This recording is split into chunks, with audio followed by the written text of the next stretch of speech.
زندگی کا سب سے بڑا سرمایہ آپ کی ذات ہے. آپ ہیں تو یہ کائنات ہے، اور اگر آپ ہی نہیں ہوں گے تو کائنات تو زیرو ہے. پہلے تو آپ یہ سوچا کریں کہ آپ کا وجود اس کائنات کے لیے ضروری ہے. انسان اللہ کا نائب ہے، انسان اللہ کا خلیفہ ہے، اس کا نمائندہ ہے، اس کی آواز ہے، اس کا ترجمان ہے. جب تک انسان ہے تو خدا کی خدائی کی ترویج بھی ہو رہی ہے. اس لیے اللہ تعالیٰ اپنے بندوں سے اتنا پیار کرتا ہے جتنا 70 مائیں مل کر ایک بچے سے کرتی ہے. آپ کی شخصیت آپ کی زبان کے نیچے ہے. یہ بھی سن لیں، یہ زبان ہے یا زبان؟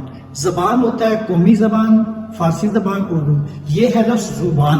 ہم اسی لیے دانش کدہ میں ایسے لفظ بتاتے رہتے ہیں جو آپ کو روزمرہ میں کام آتے ہیں.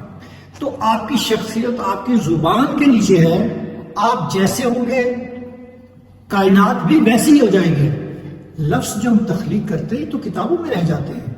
آپ کو جو چیز زندہ رکھتی ہے وہ ہے آپ کا کردار.